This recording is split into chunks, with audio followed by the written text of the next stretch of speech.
Bonjour et bienvenue sur ma chaîne Warpedia, je suis Ben et aujourd'hui pour cette troisième vidéo nous allons attaquer l'histoire de la genèse et de la création de l'univers de Warhammer 40 000. Cet univers, comme je l'ai dit dans ma vidéo précédente, se déroule dans notre futur.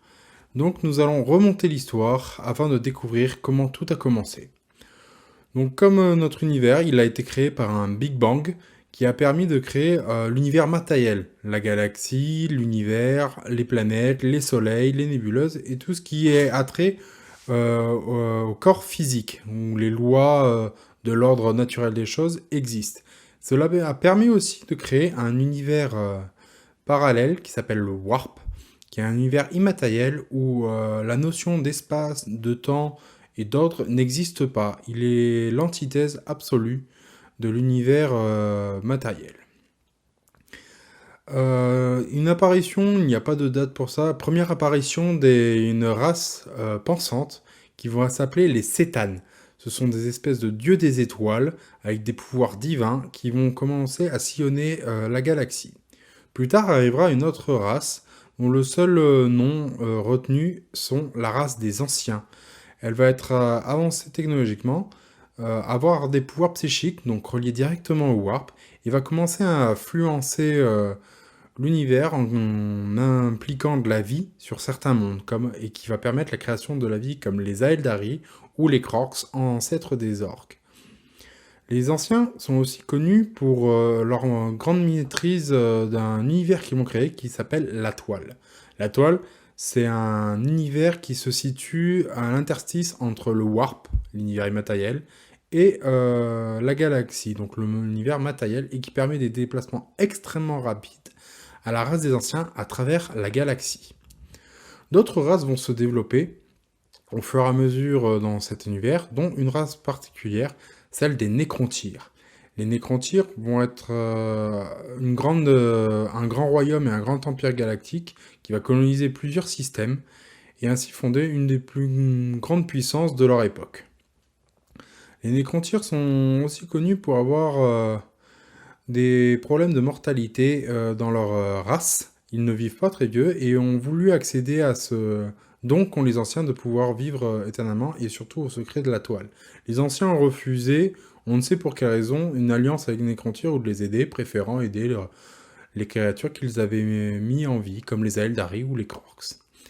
Les Nécrontyres se sont au fur et à mesure enfoncés dans une guerre civile entre différentes petites dynasties qui a créé un grand schisme parmi leur peuple. Le roi silencieux, qui est le seigneur de toutes les dynasties, pour arriver à à arrêter cette guerre civile qui déchirait son peuple et qui restait de mettre un terme à leur grand empire, a réussi à réunifier son peuple pour aller déclencher la guerre contre les anciens afin de récupérer leurs secrets sur la toile. Bien qu'étant technologiquement plus avancés que les anciens pouvaient compter sur leur maîtrise de la toile et leur mobilité, ainsi que sur des pouvoirs psychiques afin de contrer l'avancée des Nécrontyres. Soutenus par les Aeldari, les Krox et Jokero, ils ont défait les attaques des Nécrontyres qui sont retournés à des querelles intestines, créant une guerre civile bien plus importante que la première. On ne sait pas à quel moment dans l'histoire des Nécrontyres a eu lieu la première rencontre avec la première race pensante, les Cétanes. Tout ce que l'on sait, c'est que cette rencontre va créer une alliance entre les Cétanes et les Nécrontyres. À l'époque, le roi silencieux qui dirige l'Empire se nomme Zarek. Il va conclure une alliance avec un des Cétanes, qui a été envoyé par ses pairs, nommé le Daysaver, leur promettant gloire, victoire et surtout immortalité. Et surtout, cette alliance sera bénéfique aux deux races afin d'affronter la race des anciens qui garde jalousement leurs secrets. Cette alliance va permettre de combiner les connaissances Nécrontyres et Cétanes qui vont leur permettre de créer des corps de métal organique pour que les Nécrontyres puissent transférer leur esprit dans ces nouvelles machines de guerre, qui va les rendre ainsi immortels.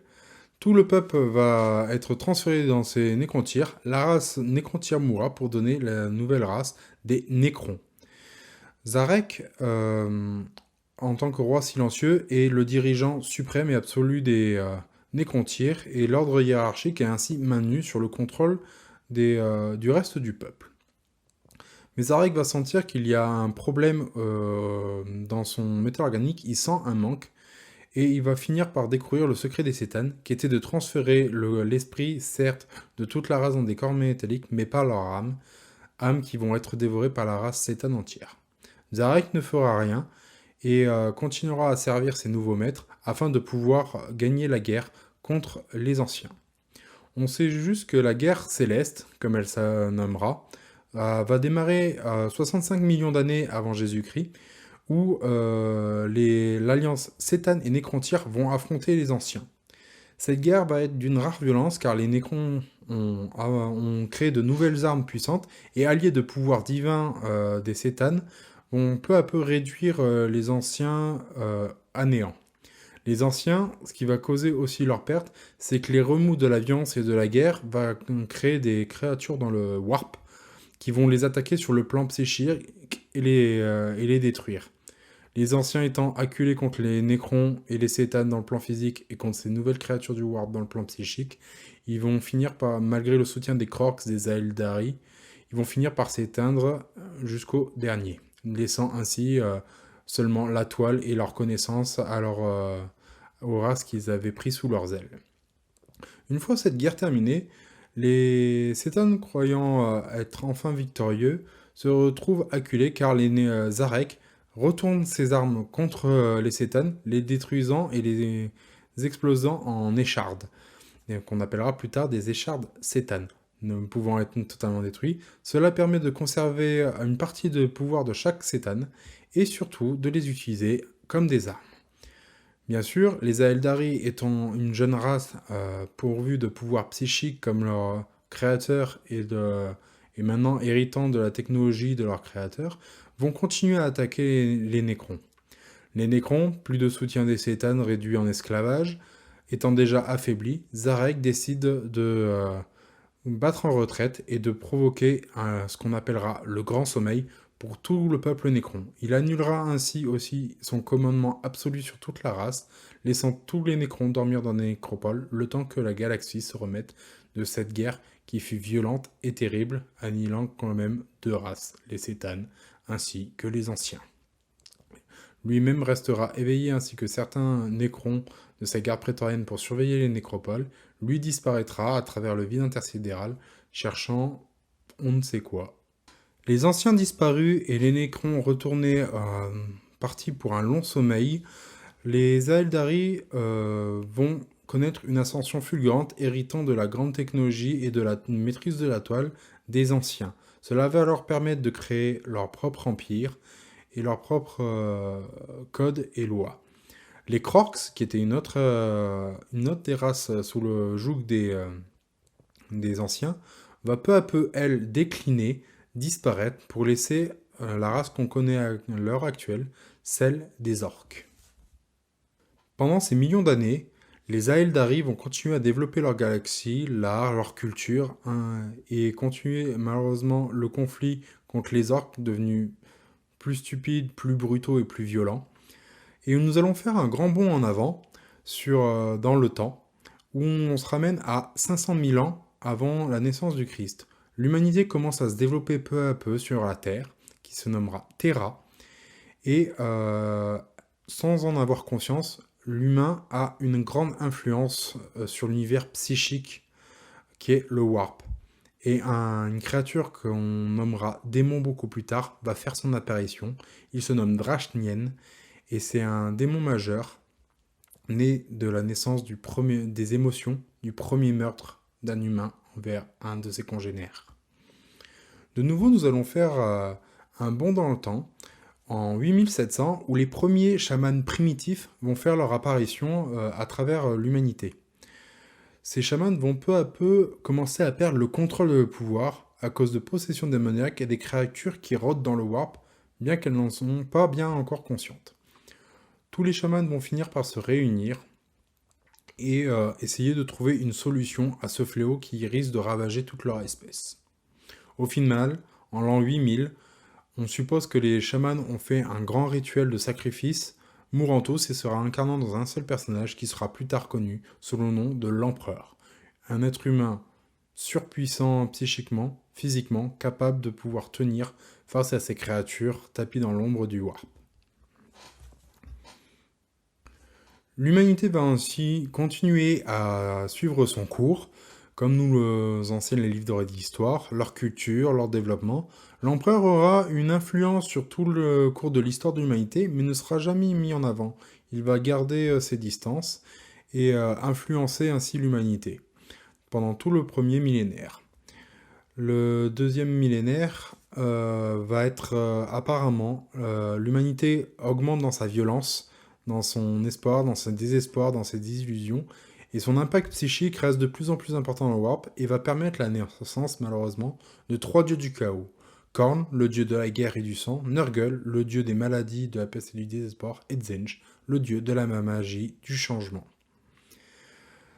Ces 3 dieux seront d'une grande influence sur le concept d'immatérium du Warp, qui va devenir de plus en plus dangereux à cause des émotions humaines qui sont reportées dans cet univers.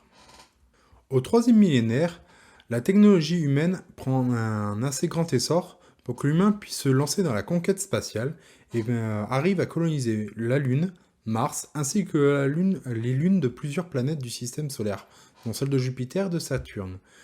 Ça permet ainsi de commencer à créer un petit empire humain au niveau du système solaire qui commence à faire son premier pas dans la galaxie. C'est à cette période que l'humanité va commencer à prendre conscience du Warp, de son existence, sans savoir vraiment comment l'expliquer. Il faudra attendre le millénaire 15 000 pour que l'humanité commence à savoir maîtriser le Warp en créant des générateurs qui permettent des déplacements beaucoup plus rapides. Ils vont aussi créer des champs de protection nommés champs de Gélaire qui permettent de traverser le Warp sans atteindre les habitants des vaisseaux. Bien sûr, artificiellement, ils vont créer une race appelée les navigateurs qui permet de guider les vaisseaux à travers la galaxie. Dans cette période, l'humanité va commencer à pouvoir coloniser au-delà du système, bien au-delà du système solaire. Bien qu'elle avait déjà avancé à ce niveau-là, ça lui permettra d'aller beaucoup plus loin, beaucoup plus vite, et tout en sécurité. C'est aussi à cette période-là que l'Empire Eldari, qui était déjà extrêmement vieux, va vraiment avoir une majorité de parts au niveau de la galaxie et va continuer à se développer et à avancer technologiquement et culturellement. Bien sûr, ces avancées technologiques découdront avec la rencontre entre les deux espèces et aussi la rencontre de l'humanité avec les orques, et ce sera leur première guerre contre une espèce autre que la leur. Il faudra attendre 3000 ans plus tard, au millénaire 18, pour 2 grands événements concernant les Eldari et l'autre pour l'humanité. Les Eldari vont, eux, créer une grande station portuaire de Komorag au sein de la toile qui permet un échange de libre accès entre les différents systèmes de l'Empire Eldari, mais qui permet surtout aux gens qui ne veulent pas être suivis par les autorités et aux criminels de se cacher dans ce port. C'est aussi un endroit où va être créé les premiers cultes du hédoniste et du plaisir, et qui va peu à peu prendre son essor. Concernant l'humanité, l'empereur, qui a déjà fait quelques pas au niveau de l'humanité, va se rendre sur une planète nommée Molech, où il va trouver un passage pour se diriger directement dans le Warp. Il va traverser ce portail, et en ressortir encore plus puissant psychiquement et physiquement, atteignant le rang de divin. Si du côté Eldari, les cultes de plaisir commencent à prendre de plus en plus d'influence au sein de l'Empire et dans les strates dirigeantes et dans le peuple, du côté humain, il va y avoir plusieurs événements. D'abord, en M19, les premiers, ce qu'on appellera abhumains, donc les mutants, de navigateurs vont apparaître. Ce sont des mutants naturellement capables de diriger les vaisseaux à travers le WAP. Ils seront habilités et seront plus créés artificiellement. Au millénaire 22, il va y avoir la création de ce qu'on appellera plus tard les SCS, schémas de construction standard, qui va permettre aux différents mondes de créer leur propre unité de travail dont le monde a besoin pour se réguler en approvisionnement, en machines, agriculture, défense, quoi que ce soit, et qui va augmenter la production humaine. Ensuite, il y aura aussi la création de l'intelligence artificielle qui sera nommée les hommes de fer. On ne sait pas ce qui va vraiment se passer parce que ça a un âge plutôt sombre. On sait juste que les intelligences artificielles et les hommes de fer vont se rebeller contre l'humanité et tenter de la détruire. C'est l'humanité qui sortira vainqueur de ce conflit. Elle détruira absolument tous les hommes de fer jusqu'au dernier et considérera que les intelligences artificielles sont trop dangereuses et finiront par combiner l'esprit d'un humain avec la machine, ce qui va donner plus tard les servitors, des espèces de cyborgs complètement décérébrés, monotaches et moins personnifiés, moins performants, mais plus sûrs. Du côté de l'Empire Aeldari, quant à eux, ils ont des divinités. Une de leurs divinités s'appelle Segurash, c'est le dieu moqueur. Lui commence à voir qu'il y a des problèmes dans la société à Eldari et il envoie ses adorateurs expliquer le danger auquel se prête toute la race contre ces cultes du plaisir. Malheureusement, les performances artistiques de ces serviteurs vont être souvent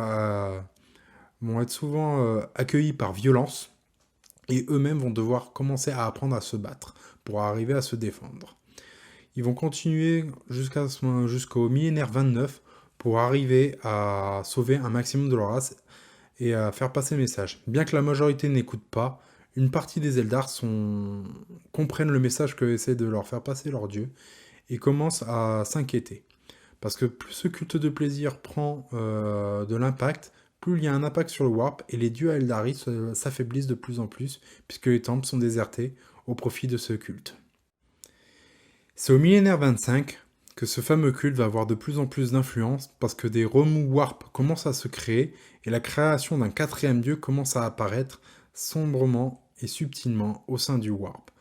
Malheureusement, ces remous vont créer plusieurs tempêtes psychiques, nommées tempêtes warp, à travers la galaxie qui va séparer complètement l'empire humain les uns des autres. Certains vont se retrouver complètement isolés à la merci des assauts orques et d'autres espèces, à la merci des cultes du plaisir de Eldar.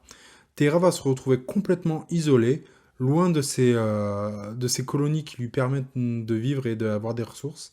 Et ainsi va commencer l'ère des luttes au sein de Terra, où l'humain va se retourner les uns contre les autres et va commencer à se battre pour le maigre ressources qu'il reste sur Terre. De l'autre côté, les mondes qui vont être isolés, certains vont évoluer et donner de nouveaux mutants humains, des abhumains, dont les Ratlings, qui sont des espèces de hobbits, et les Ogrins, des ogres, tout simplement, et qui vont s'allier les uns les autres, profitant de l'intelligence et de la force les uns des autres pour survivre face aux races xéno qui n'arrêtent pas d'attaquer leur système. C'est au millénaire 28 que va commencer une guerre particulière, celle de la guerre d'unification de Terra. L'empereur va commencer à jouer un rôle primordial car il va se créer deux armées génétiquement modifiées. La première, les Custodes, vont représenter sa garde prétorienne, ses protecteurs. La deuxième seront appelés les guerriers tonnerres. Ils sont beaucoup plus puissants et forts que les autres et commencent à affronter les différents techno-barbares qui dirigent la Terre pour récupérer les territoires et appliquer ce qu'il appellera la vérité impériale, c'est-à-dire ne plus avoir de croyances ni de superstitions. Place à la science, à la connaissance et au savoir. Un âge de lumière, tout simplement. Arrive maintenant le millénaire 29, dans lequel deux événements, comme tout à l'heure, un pour les Aeldari, un pour l'humanité. Chez les Aeldari, ça va être la Exode à Aeldari. Les premiers à avoir compris le message des serviteurs de Segurash vont commencer à fuir très loin des royaumes du noyau de l'Empire, sur des planètes qui avaient été créées dans le but d'augmenter leur empire, l'Empire à Aeldari, et ils vont se faire nommer les Exodites. Ils vont retourner à un travail simple, rudimentaire, sur la labeur et sur l'honneur. D'autres Aeldar qui vont emprunter ce qu'ils appellent la voie du gardien vont eux aussi fuir l'Empire à travers de grandes machines gigantesques appelées des vaisseaux mondes. Ils vont déserter des planètes entières afin de protéger ces planètes exodites et pouvoir survivre. Certains vont continuer chez les Eldari dans ce culte de plaisir, particulièrement la cité de Comorak, qui s'appellera plus tard la cité crépusculaire, là où tout est né et où tout a commencé. Sur le côté humain, l'empereur a commencé à bien avancer dans sa guerre d'unification et a réussi à unir quasiment toute l'humanité sous sa bannière sur Terre, et il commence un projet, parce qu'il se tourne vers les étoiles, un projet nommé le projet Primarch. Il sait très bien qu'il n'y arrivera pas à coloniser la galaxie tout seul, et il crée à partir de son code génétique 20 super guerriers, 20 fils. Ce projet Primarch est censé lui représenter 20 généraux qui l'aideront à diriger ses armées.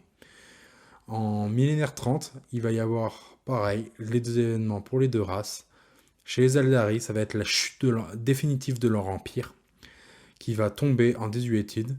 Cette chute va arriver au moment où le culte de Blizir a pris tellement d'ascension et d'influence dans le Warp, que le nouveau dieu du chaos, Slaanesh, prince des plaisirs et des excès, va naître. Au moment où Slaanesh pousse son cri de naissance, toutes les tempêtes warp de la galaxie disparaissent et se rassemblent en un et font détruire le centre de l'Empire Aeldari, qui est créé la plus grosse tempête warp jamais vue, qui sera connue plus tard sous l'œil de la terreur.